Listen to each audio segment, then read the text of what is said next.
ওই নৌকার মাঝি ডাক দিয়ে বলেন, হে ইকরামা, তুমি আমাকে যত টাকা দাও, যত পয়সা দাও, কোনো কাজ হবে না, তবে একটা শর্তে নদী পার করাই দিতে পারি। সেই শর্তটা হলো নবী মুহাম্মদুর রাসূলুল্লাহর তোমাকে কালমা পড়তে হবে। নবী মুহাম্মদুর রাসূলুল্লাহর কালমা তোমাকে পড়তে হবে। ইকরামা ডাক দিয়ে বলেন, হাই রে, কোথায় মক্কা, কোথায় ইয়ামেন, এখানেও নবী মুহাম্মদের কালমার দাওয়াত চলে এসেছে। যার হাত থেকে বাঁচার জন্য এখানে এসেছি, এখানেও বলে, নৌকার মাঝিও আমাকে বলে মুহাম্মদুর রাসূলুল্লাহর কালমা পড়তে। আল্লাহু আকবার। এইবার ইকরামার বিবি ডাক দিয়ে বলেন, হে স্বামী, কয়দিন আমরা এভাবে পালিয়ে বেঁচে থাকবো? এভাবে পালিয়ে বেঁচে থাকার কোনো মানে হয় না। চলো আমরা মুহাম্মদুর রাসূলুল্লাহর কাছে চলে যাই, উনার কাছে গিয়ে আমরা একটু ক্ষমা চাই, নিশ্চয়ই তিনি আমাদেরকে ক্ষমা করে দিতে পারে, মাফ করে দিতে পারে, কারণ মুহাম্মদুর রাসূলুল্লাহ তো দয়ার সাগর। মুহাম্মদুর রাসূলুল্লাহর অন্তরটা আকাশের মতো বিশাল। আমরা ওনার কাছে গিয়ে আমরা ক্ষমা চাইবো, নিশ্চয় আমাদেরকে ক্ষমা করে দিতে পারে। ইকরামা ডাক দিয়ে বলেন, হ বিবি, তুমি ঠিক বলেছো, আমি তো জানি মুহাম্মদুর রাসূলুল্লাহর অন্তরটা অনেক বড়, আমরা তো ক্ষমা চাইবো, নিশ্চয় আমাদেরকে তিনি ক্ষমা করে দিতে পারে। এখন ইকরামা উটের উপর সাওয়ার হয়ে রওনা হয়ে গেলেন, নবীর কদমে, নবীর দরবারে যাওয়ার জন্য রওনা হয়ে গেছেন। আমার নবী কেমন গায়েবের খবর দেন ওয়ালা নবী, যারা আমার নবীর গায়েব মানতে চায় না। দেখেন আমার ভাইয়েরা, কোথায় ইয়ামেন, কোথায় আমার নবীর দরবার? আমার নবী ডাক দিয়ে বলেন, ও সাহাবায়ে কেরাম, তোমরা একটা কথা শুনে রাখো, ইকরামা আমার কদমে আসবে, ইকরামা আমার কদমে আসবে। তুমি শুনে রাখো, যখন ইকরামা তোমাদের কাছে আসবে, আমার কাছে আসবে, আমি তোমাদের কাছে ইকরামাকে আমানত দিয়ে দিলাম, তার গায়ে যেন একটি ফুলের টুকাও না পড়ে। সুবহানাল্লাহ। সেই জন্য প্রতিশোধের নাম ইসলাম নয়, মহব্বত, ভালোবাসার নাম হচ্ছে ইসলাম। ইকরাম আমার কাছে আসবে, তোমরা তাকে আঘাত করতে পারবে না, তাকে কষ্ট দিতে পারবে না। আমার কাছে আসবে, আমি তোমাদের কাছে আমানত দিলাম। আস্তে আস্তে এবার ইকরামা আমার নবীর দরবারের কাছাকাছি চলে এসেছে।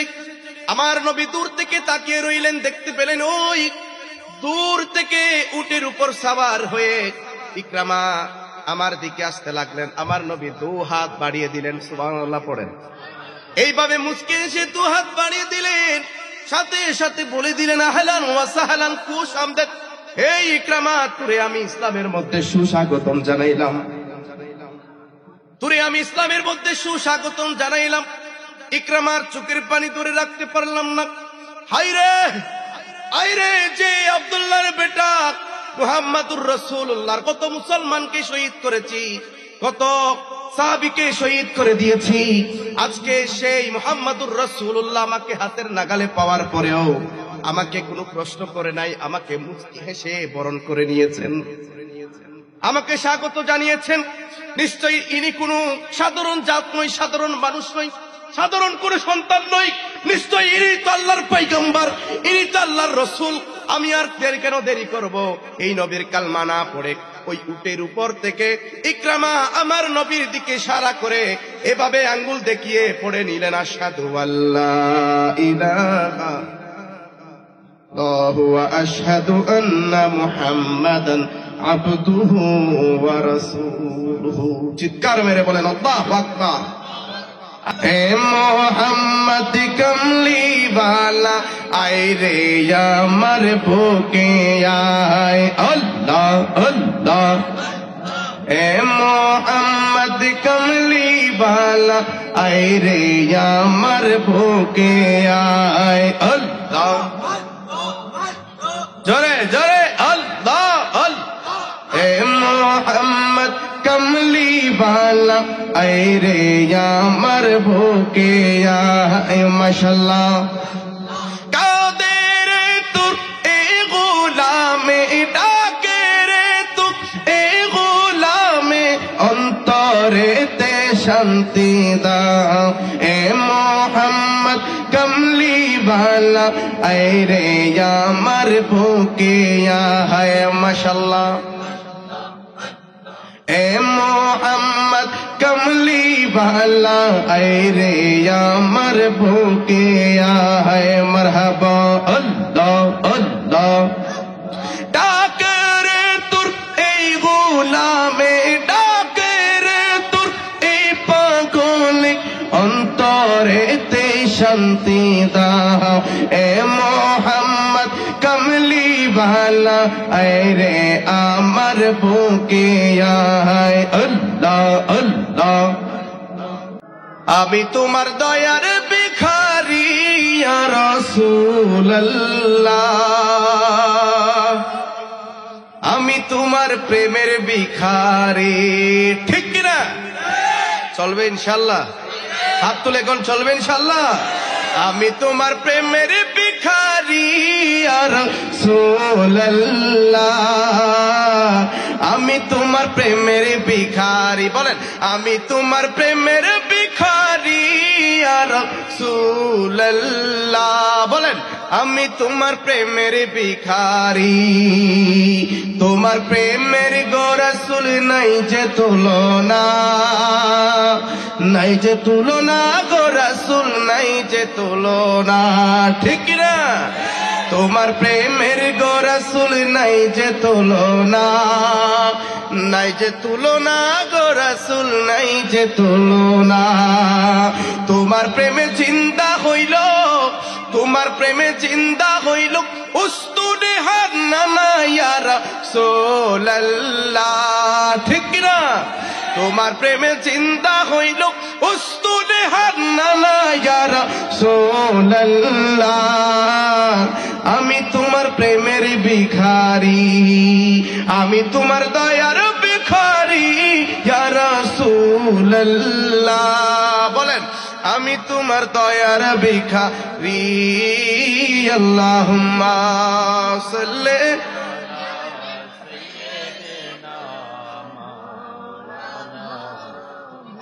ওয়া আলা আলি সাইয়্যিদিনা একটু জিকির করেন মোহাব্বতের আওয়াজে লা ইলাহা ইল্লাল্লাহ লা ইলাহা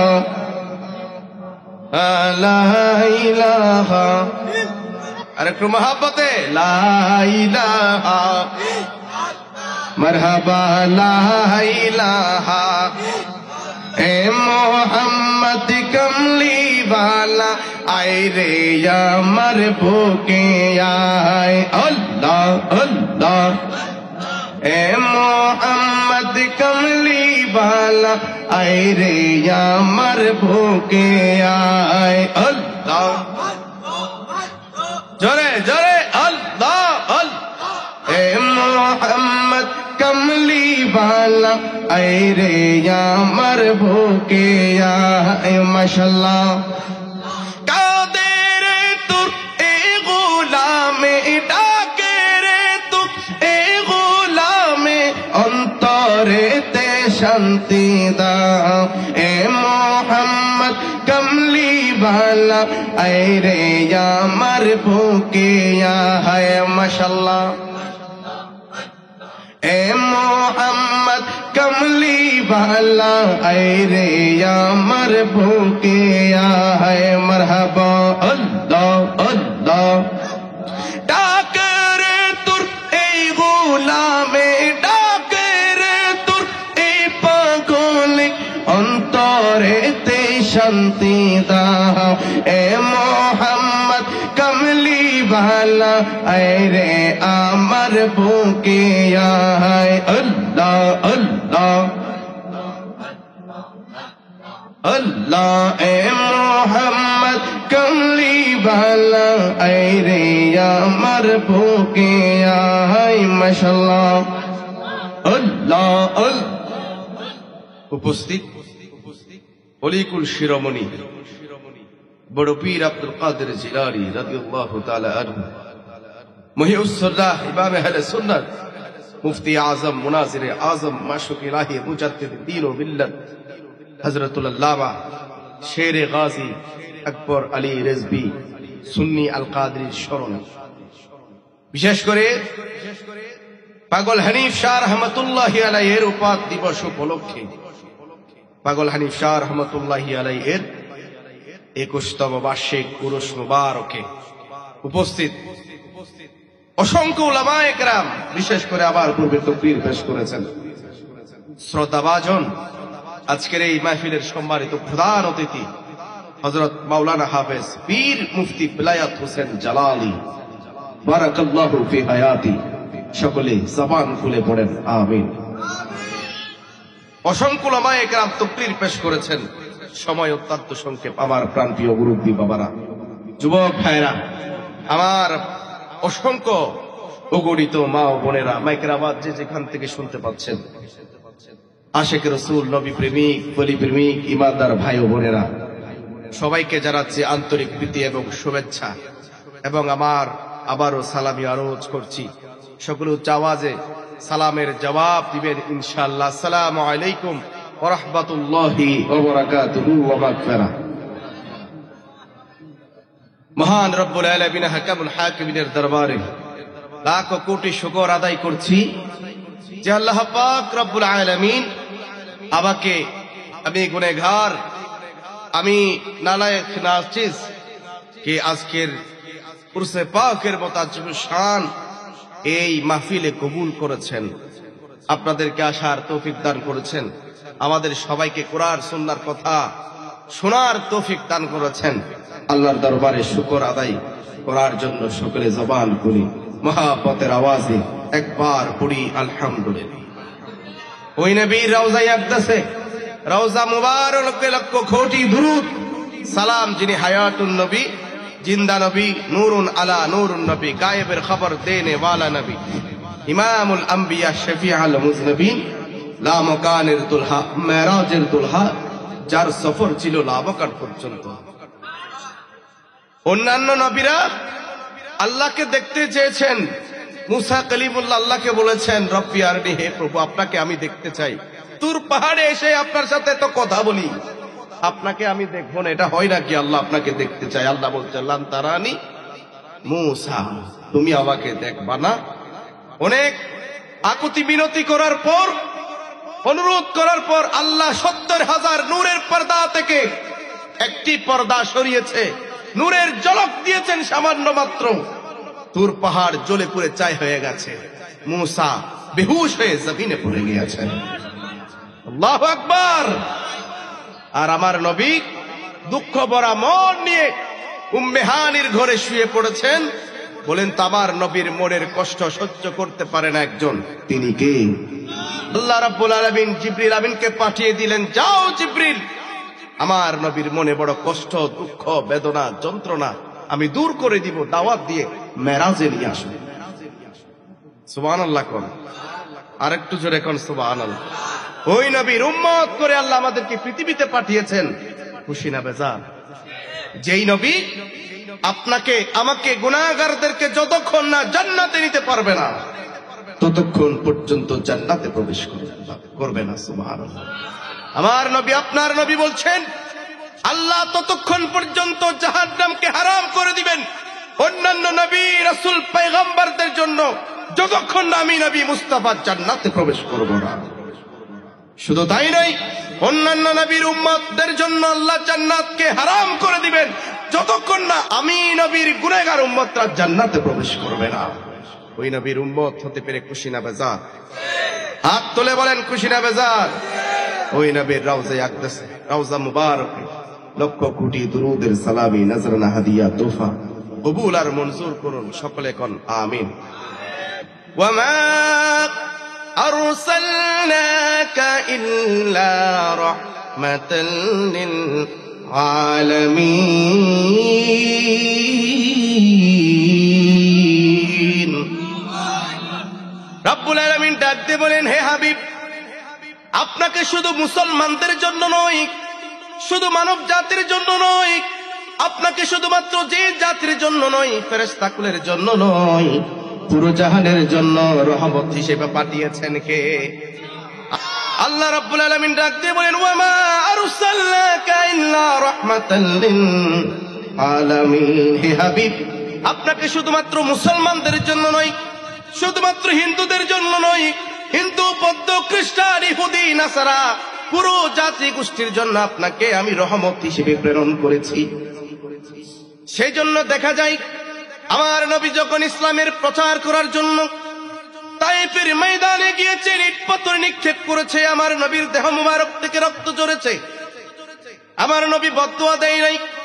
আমার নবী মক্কার অলিতে গলিতে যেদিকে হাঁটার জন্য বের হতো বিষাক্ত কাঁটা বিছিয়ে দিত। আমার নবীর পা থেকে রক্ত ঝরেছে, পা ফুলে গিয়েছে। আমার নবী মক্কার জমিনে চকর নামাজের সিজদায় গিয়েছে। হায়রে কত কষ্ট, কত যন্ত্রণা লাঞ্ছনা দিয়েছেন মক্কার কাফের মুশরিকরা, বেদিন ইহুদি নাসারারা। আমার নবী যখন নামাজের সিজদায় গিয়েছে, টের নারী বুড়ি পর্যন্ত আমার নবীর পিঠের মধ্যে তুলে দিয়েছে। নাউজুবিল্লাহ পড়বেন না? সাহাবায়ে কেরাম ডাক দিয়ে বলেন, ইয়া রাসূলুল্লাহ, ইয়া হাবিবাল্লাহ, আপনাকে এত কষ্ট, এত নির্যাতন, এত জুলুম দিচ্ছে এই গোষ্ঠীগুলো, এই জাতিগুলো, এই মানুষগুলো, আপনি তাদের জন্য একটু বদদুয়া করেন, আল্লাহ তাদেরকে ধ্বংস করে দিক। আমার নবী, আপনার নবী চোখের পানি ছেড়ে দিয়ে বলেন, ও সাহাবায়ে কেরাম, আল্লাহ তো আমাকে পৃথিবীতে পাঠিয়েছেন রহমত হিসেবে, গজব দেওয়ার জন্য। একটু জোরে বলেন সুবহানাল্লাহ। আমার নবী কেমন দয়ার সাগর নবী, কেমন রহমাতাল লিল আলামিন নবী। আমার নবী যেই পথ দিয়ে চলাচল করত, এক ইহুদি বুড়ি সবসময় চলার পথে কাঁটা বিছিয়ে দিয়েছে। আপনারা এই ঘটনাটি সবাই জানেন কম বেশি, ঠিক কিনা কথা বলেন? ওই বুড়িমা সবসময় আমার নবীর চলার পথের মধ্যে কাঁটা বিছিয়ে দিয়েছে। একদিন ওই চলার পথের মধ্যে কাঁটা দেখতে না পেয়ে সাহাবায়ে কেরামদেরকে ডাক দিয়ে বলেন, ও সাহাবায়ে কেরাম, নিশ্চয় আমার বুড়িমার কোনো সমস্যা হয়েছে, নিশ্চয় কোনো সমস্যা হয়েছে। আমার চলার পথে যে বুড়ি প্রতিদিন কাঁটা বিছিয়ে দিত, আজকে বিছাই নাই, নিশ্চয়ই কোনো সমস্যা হয়েছে। চলো আমরা তাকে একটু দেখতে যাই। সাহাবায়ে কেরামদেরকে নিয়ে ওই বুড়িমার ঘরের মধ্যে চলে গেলেন। বুড়িমা তো অবাক হয়ে গেলেন, নিশ্চয় আব্দুল্লাহর বেটা মুহাম্মদ আমাকে মারার জন্য চলে এসেছে। আল্লাহু আকবার, নিশ্চয় আমাকে মারার জন্য এসেছে।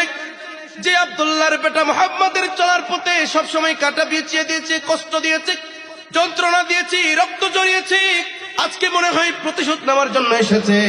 আমার নবী ডাক দে বলে, হে বুড়িমা, আপনি ভয় পাবেন না, আপনি টেনশন করবেন না, আপনি চিন্তা করবেন না। আপনাকে আমি মুহাম্মদ মারার জন্য আসি নাই, আপনি অসুস্থ হয়েছেন, আপনার সেবা করার জন্য আমি মুহাম্মাদুর রাসূলুল্লাহ প্রস্তুত। আরেকটু জোরে বলেন সুবহানাল্লাহ। আপনি অসুস্থ হয়েছেন, আপনার সেবা করার জন্য আমি মুহাম্মাদুর রাসূলুল্লাহ প্রস্তুত। সাথে সাথে ওই বুড়িমা চোখের পানি ছেড়ে দিলেন। হায়রে, যে আব্দুল্লাহর বেটা মুহাম্মাদের চলার পথে এত কাঁটা বিছিয়ে দিয়েছে, কষ্ট, এত নির্যাতন দিয়েছি, আজকে আমি বুড়িকে কাছে পাওয়ার পরে, হাতের নাগালে পাওয়ার পরেও আমাকে কষ্ট দেয় নাই, আমাকে প্রতিশোধ দেয় নাই, আমার উপর থেকে উল্টা আমার সেবা করার জন্য প্রস্তুত হয়ে গেছে। নিশ্চয়ই ইনি সাধারণ কোনো মানুষ নয়, নিশ্চয়ই ইনি সাধারণ কোনো মানুষ নয়, নিশ্চয়ই তিনি আল্লাহর পয়গম্বর, নিশ্চয়ই ইনি আল্লাহর পয়গম্বর, যিনি হাতের নাগালে পাওয়ার পরেও আমাকে প্রতিশোধ নেয় নাই, আমার উপর প্রতিশোধ নেয় নাই। নিশ্চয়ই তিনি সাধারণ কোনো মানুষ নয়, সাধারণ কোনো জাত নয়, নিশ্চয়ই তিনি আল্লাহর পয়গম্বর। সাথে সাথে বুড়িমা চোখের পানি ছেড়ে দিলেন, সাথে সাথে আমার নবীর কালমা পড়ে দিলেন, লা ইলাহা মুহাম্মাদুর রাসূলুল্লাহ সাল্লাল্লাহু আলাইহি ওয়াসাল্লাম। আমার নবীর এই আদর্শ দেখে সাথে সাথে ওই বুড়ি কালমা পড়ে মুসলমান হয়ে গেছে। আরেকটু জোরে কর না সুবহানাল্লাহ। সেজন্য প্রতিশোধের নাম ইসলাম নয়, মহব্বত এবং ভালোবাসার নাম হচ্ছে ইসলাম। কথা বলেন ঠিক কিনা বলেন? আমরা মুসলমান এখন আছি প্রতিশোধ নেওয়ার জন্য, প্রতিশোধ পরায়ণ। কে কার উপর কোন সুযোগে প্রতিশোধ নিবে এই চিন্তায় তার ঘুম নাই। অথচ আমার নবী বলছেন, তোমাকে কেউ কষ্ট দিয়েছে, আঘাত দিয়েছে, তুমি অন্তর থেকে, হৃদয় থেকে ফি সাবিলিল্লাহ, আল্লাহর ওয়াস্তে তাকে মাফ করে দাও। সম্মানকে বাড়িয়ে দিবেন কে? জোরে বলেন কে? মক্কার সবচাইতে বড় কাফের। আপনারা কি বিরক্ত হচ্ছেন? কথা বলে বিরক্ত হচ্ছেন আপনারা? চলবে মাহফিল আলোচনা, কি কিছুক্ষণ সময় দেওয়া যাবে? হাত তুলে কোন সময় দেওয়া যাবে ইনশাআল্লাহ? নবীর আলোচনা শুনলে ভালো লাগে নাকি খারাপ লাগে? হাত তুলে কোন ভালো লাগে নাকি খারাপ লাগে? চলবে তো ইনশাল্লাহ? একটু নাচ পড়েন। আমি তোমার দয়ার ভিখারি ইয়া রাসূলুল্লাহ, বলেন আমি তোমার প্রেমের ভিখারি, আমি তোমার প্রেমের ভিখারি ইয়া রাসূলুল্লাহ, বলেন আমি তোমার প্রেমের ভিখারি, আমি তোমার দয়ার ভিখারি ইয়া রাসূলুল্লাহ, আমি তোমার প্রেমের ভিখারি। আল্লাহুম্মা সাল্লি মাওলানা মুহাম্মদ ওয়ালা আলি সাইয়্যিদিনা। মক্কার সবচাইতে বড় কাফের নাম হচ্ছে আবু জেহেল। আবু জেহেলের ছেলের নাম হচ্ছে ইকরামা। বহু মুসলমানকে শহীদ করে দিয়েছে, হত্যা করেছে। মক্কা বিজয়ের পর পালিয়ে চলে গিয়েছেন ইয়ামনে। কোথায় চলে গেছে? ইয়ামেন। একটা নদী পার হতে হবে। নৌকার মাঝিকে ডাক দিয়ে বলেন, হে নৌকার মাঝি, তোমার যত টাকা লাগবে আমি দিব, যত পয়সা লাগে দিব, যা কিছু চাও তোমাকে দিয়ে দিব, শুধু আমাকে একটু নদীটা পার করাই দাও। তোমার যা যা লাগে সব দিব, আমাকে শুধু একটু নদীটা পার করাই দাও। নৌকার মাঝি ডাক দিয়ে বলেন, হে ইকরামা, আজকে তুমি আমাকে যত টাকা দাও, যত পয়সা দাও, কোনো কাজ হবে না, কোনো লাভ নাই, তবে একটা শর্তে পার করাইতে পারে। ইকরামা বলে, হে নৌকার মাঝি, তোমার যে কোনো শর্ত আমি মানতে প্রস্তুত, শুধুমাত্র আমাকে একটু নদীটা পার করাই দাও। ওই নৌকার মাঝি ডাক দিয়ে বলেন, হে ইকরামা, তুমি আমাকে যত টাকা দাও, যত পয়সা দাও, কোনো কাজ হবে না, তবে একটা শর্তে নদী পার করাই দিতে পারি। সেই শর্তটা হলো, নবী মুহাম্মদুর রাসূলুল্লাহর তোমাকে কালমা পড়তে হবে। নবী মুহাম্মদুর রাসূলুল্লাহর কালমা তোমাকে পড়তে হবে। ইকরামা ডাক দিয়ে বলেন, হাই রে, কোথায় মক্কা, কোথায় ইয়ামেন, এখানেও নবী মুহাম্মদের কালমার দাওয়াত চলে এসেছে। যার হাত থেকে বাঁচার জন্য এখানে এসেছি, এখানেও বলে, নৌকার মাঝিও আমাকে বলে মুহাম্মদুর রাসূলুল্লাহর কালমা পড়তে। আল্লাহু আকবার। এইবার ইকরামার বিবি ডাকতে বলেন, হে স্বামী, কয়দিন আমরা এভাবে পালিয়ে বেঁচে থাকবো? এভাবে পালিয়ে বেঁচে থাকার কোনো মানে হয় না। চলো আমরা মুহাম্মদুর রাসূলুল্লাহর কাছে চলে যাই, উনার কাছে গিয়ে আমরা একটু ক্ষমা চাই, নিশ্চয়ই তিনি আমাদেরকে ক্ষমা করে দিতে পারে, মাফ করে দিতে পারে, কারণ মুহাম্মদুর রাসূলুল্লাহ তো দয়ার সাগর। মুহাম্মদুর রাসূলুল্লাহর অন্তরটা আকাশের মতো বিশাল। আমরা ওনার কাছে গিয়ে আমরা ক্ষমা চাইবো, নিশ্চয় আমাদেরকে ক্ষমা করে দিতে পারে। ইকরামা ডাক দিয়ে বলেন, হ বিবি, তুমি ঠিক বলেছো, আমি তো জানি মুহাম্মদুর রাসূলুল্লাহর অন্তরটা অনেক বড়, আমরা তো ক্ষমা চাইবো, নিশ্চয় আমাদেরকে তিনি ক্ষমা করে দিতে পারে। এখন ইকরামা উটের উপর সাওয়ার হয়ে রওনা হয়ে গেলেন। নবীর কদমে, নবীর দরবারে যাওয়ার জন্য রওনা হয়ে গেছেন। আমার নবী কেমন গায়েবের খবর দেন ওয়ালা নবী, যারা আমার নবীর গায়েব মানতে চায় না। দেখেন আমার ভাইয়েরা, কোথায় ইয়ামেন, কোথায় আমার নবীর দরবার। আমার নবী ডাক দিয়ে বলেন, ও সাহাবায়ে কেরাম, তোমরা একটা কথা শুনে রাখো, ইকরামা আমার কদমে আসবে, ইকরামা আমার কদমে আসবে।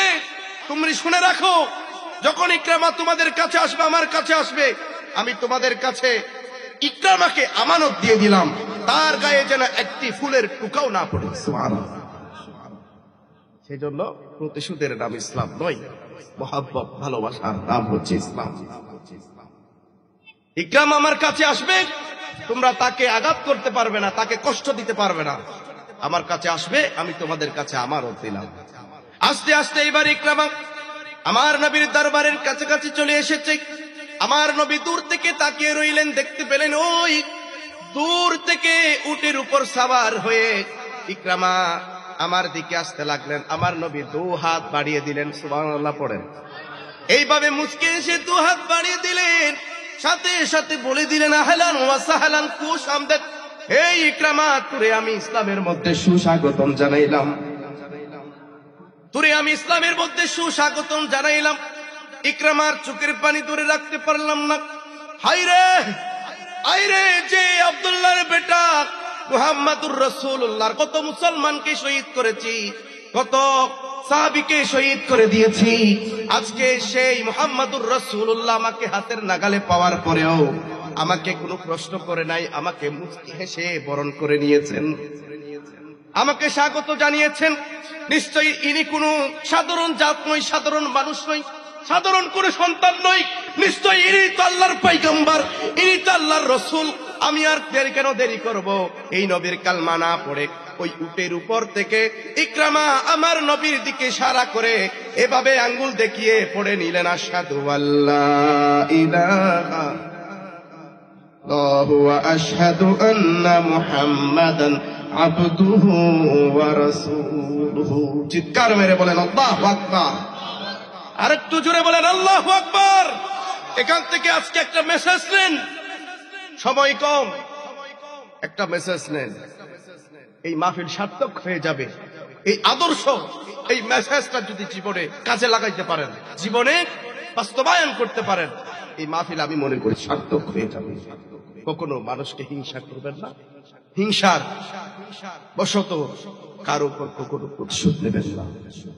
কেউ আপনাকে আঘাত করেছে, কষ্ট দিয়েছে, আপনাকে বুঝে না বুঝে আপনাকে প্রহার করেছে, আপনার উপর জুলুম করেছে, অন্যায়ভাবে আপনাকে কষ্ট দিয়েছে, আপনার সমালোচনা করেছে, আপনি মুচকি হেসে তাকে হৃদয় থেকে মাফ করে দেন। বলেন তো আপনার সম্মানকে বাড়িয়ে দিবেন, পারবেন তো ইনশাআল্লাহ? আল্লাহর নবী, আপনার নবী, আমার নবী একবার একটা মজলিসে বসা আছে, আমার নবী নবুয়তের জবানে ঘোষণা দিয়ে দিয়েছেন, এই সাহাবী জান্নাতি। সুবহানাল্লাহ, এই সাহাবী জান্নাতি। আরেকটা মজলিসে আমার নবী ডাক দিয়ে বলেন, এখন আমার একজন সাহাবী এসে এই জায়গার মধ্যে বসবে, সে জান্নাতি। সুবহানাল্লাহ। দেখা গেল সাহাবায়ে কেরাম খেয়াল করলেন, প্রথম মজলিসে যাকে আল্লাহর নবী নবুয়তের জবানে জান্নাতি বলে ঘোষণা দিয়েছেন, আজকেও তাকে জান্নাতি বলে ঘোষণা দিয়েছেন। চিৎকার মেরে বলেন মারহাবা। আবারও পুনরায় আরেকটা মজলিসে আমার নবী নবুয়তের জবানে ডাক দিয়ে বলেন, ও সাহাবায়ে কেরাম, এখনই এই জায়গার মধ্যে একজন এসে বসবে, আমার এক সাহাবী, তিনি হলো জান্নাতি। দেখা গেল ওই গত দুইবার মজলিসে যেই সাহাবীকে জান্নাতি বলে ঘোষণা দিয়েছেন, আবারও ওই সাহাবীকে আমার নবী জান্নাতি বলে ঘোষণা দিয়েছেন। মারহাবা কর। সবাই অবাক হয়ে গেলেন। সবচাইতে বেশি অবাক হয়েছেন আব্দুল্লাহ ইবনে আমর ইবনে আস। তিনি বলছেন, না, আমাকে খবর নিতে হবে, চারটিখানি কথা নয়, সরাসরি নবুয়তের জবানে আল্লাহর নবী ঘোষণা দিয়েছেন এই সাহাবী জান্নাতি। এমন কি আমল সে করেছে, এমন কি ইবাদত সে করে, আমাকে জানতে হবে। আল্লাহু আকবার। আমাকে জানতে হবে, আমাকে খবর নিতে হবে। সরাসরি আব্দুল্লাহ ইবনে আমর ইবনে আস ওই সাহাবীর ঘরের মধ্যে চলে গেলেন, দরজায় নক করলেন। ভেতর থেকে আওয়াজ এসেছে, মানান্তা, হু আর ইউ, কে আপনি, হু আর ইউ, কে আপনি? বলে, আমি হচ্ছি আব্দুল্লাহ ইবনে আমর ইবনে আস, আমি আমার বাবার সাথে একটু ঝগড়া করে চলে এসেছি, আমি 3টা দিনের জন্য তোমার ঘরে একটু থাকতে চাই, তুমি কি আমাকে একটু সুযোগ দিবে নাকি? সুবহানাল্লাহ। আমার বাবার সাথে একটু ঝগড়া করে চলে এসেছি, 3টা দিন আমি তোমার ঘরে থাকতে চাই, আমাকে একটু সুযোগ দেওয়া যায়? ওই সাহাবী বলে, আহলান ওয়া সাহলান, খুশ আমদেদ, স্বাগতম, আপনি নবীর সাহাবী আব্দুল্লাহ ইবনে আমর ইবনে আস আমার ঘরের মধ্যে মেহমান হয়েছেন, আমার ঘরে থাকতে চাচ্ছেন, এটা তো আমার খুশ নসিব, এটা তো আমার খুশ নসিব। মেহমানকে মেহমানদারি করা আমার নবীর সুন্নাত। সুবহানাল্লাহ। মেহমানকে মেহমানদারি করা কি নবীর সুন্নাত। সেজন্য মেহমান আসলে আমার নবী বলছেন, বরকত আসবে তোমার ঘরে, তোমার ঘরের মধ্যে আল্লাহ বরকত বাড়িয়ে দিবে। সেজন্য কারো করে যদি মেহমান আসে, পেরেশান হবার দরকার নাই, মেহমানদারি করা আমার নবীর সুন্নাত। সুবহানাল্লাহ। মেহমান আসলে অনেকে বেজার হয়ে যায়, কি খাওয়াবো, আরে রিজিকের মালিক কে বলেন? রিজিকের মালিক কে? মেহমান আসলে বেজার হয়ে যায়, মুখ কালো করে ফেলে, কখন যাবে এই মেহমান সেই চিন্তায় তার ঘুম হয় না। অথচ বলেন তো রিজিকের মালিক কে? আরো জোরে বলেন রিজিকের মালিক কে? ওই ব্যক্তির রিজিক তো তোমার ঘরের মধ্যে রেখেছে আজকে, সেজন্য সে তোমার ঘরের মধ্যে চলে এসেছে। তার রিজিক আল্লাহ তোমার ঘরে দিয়ে দিয়েছে, তোমার টেনশন করার কি আছে? ঠিক কিনা কথা বলেন? বলে আহলান ওয়া সাহলান, আসেন বসেন, আমার এই রুমের মধ্যে আমি থাকি, এই ঘরের এই রুমের মধ্যে আপনি থাকবেন 3 দিন নয়, যতদিন ইচ্ছা আপনি থাকবেন, কোনো সমস্যা নাই। সুবহানাল্লাহ। আপনি থাকবেন, খাবেন, ঘুমাবেন, কোনো সমস্যা নয়। 3 দিন নয়, 3 সপ্তাহ নয়, যতদিন আপনার মন চাই ততদিন থাকবেন, কোনো সমস্যা নাই। চিৎকার মেরে বলেন সুবহানাল্লাহ। হযরত আব্দুল্লাহ ইবনে আমর ইবনে আস প্রবেশ করলেন, ওই রুমের মধ্যে অবস্থান করলেন। দিন যায় রাত আসে, দিন যায় রাত আসে, 3 দিন হয়ে গেল। ভালো করে খেয়াল করলেন, অবজার্ভ করলেন, যে উদ্দেশ্যে এসেছে, যে এই সাহাবীকে আল্লাহর নবী 3টা মজলিসে 3 বার জান্নাতি বলে ঘোষণা দিয়েছেন। ভালো করে খেয়াল করছেন, কি স্পেশাল আমল করে নিজ চোখে দেখার জন্য এসেছে। এইবার 3 দিন হয়ে গেল, ওই সাহাবীকে ডাক দিয়ে বলেন, ও সাহাবী, আমি আসলে তোমার ঘরের মধ্যে বিশেষ এক উদ্দেশ্যে এসেছি। আসলে আমার বাবার সাথে আমার কি হয় নাই, কোনো ঝগড়া হয় নাই। সুবহানাল্লাহ। আমি বিশেষ একটি উদ্দেশ্য নিয়ে তোমার ঘরের মধ্যে এসেছি 3 দিন থাকার জন্য। উদ্দেশ্যটা হলো, আল্লাহর নবী নবুয়তের জবানে 3টা মজলিসে 3 বার তোমাকে জান্নাতি বলে ঘোষণা দিয়েছেন। কি এমন তুমি আমল করো, কি এমন ইবাদত তুমি করো, আমি নিজ চোখে দেখার জন্য, জাস্টিফাই করার জন্য এসেছি। সুবহানাল্লাহ। ওই সাহাবী ডাক দিয়ে বলেন, ওগো আব্দুল্লাহ ইবনে আমর ইবনে আস, আসলে আমার স্পেশাল কোনো আমল নাই। নামাজ পড়ি, রোজা রাখি, যতটুকু পারি নফল ইবাদত করি, তাহাজ্জুদ আদায় করি, জিকির আজকার করি, দান সাদকা করি, যতটুকু পারি ভালো কাজ করার চেষ্টা করি। আমার কাছে তো তেমন স্পেশাল কোনো আমল নাই, শুধুমাত্র একটা স্পেশাল আমল আমার কাছে আসে। সেটা হচ্ছে, কোনো মানুষ যদি অন্যায় ভাবে আমাকে আঘাত করে, কষ্ট দেয়, যন্ত্রণা দেয়, সাথে সাথে আল্লাহর ওই বান্দাকে আল্লাহর ওয়াস্তে আমি তাকে মাফ করে দিই, এবং উল্টা আমি তার জন্য আল্লাহর কাছে দোয়া করে ঘুমের করে ঘুমাইতে যাই। হযরত আব্দুল্লাহ ইবনে আমর ইবনে আস অবাক হয়ে গেলেন, হায়রে, শুধুমাত্র আল্লাহর বান্দাকে মন থেকে, হৃদয় থেকে মাফ করে দেওয়ার জন্য আল্লাহ তার পজিশনকে এত বাড়িয়ে দিয়েছেন। আল্লাহর নবী সরাসরি তাকে জান্নাতি বলে দুনিয়ার জমিনে ঘোষণা দিয়েছেন। সুবহানাল্লাহ। তাহলে এভাবে আমরা যদি মানুষকে ক্ষমা করে দিই, প্রতিশোধ পরায়ণ না হই, কাউকে হিংসা না করি, কারো উপর জুলুম না করি, আমরা যদি হৃদয় থেকে মাফ করে দিই, আল্লাহর বান্দাকে, আমাদের পজিশনকেও বাড়িয়ে দিবেন কে?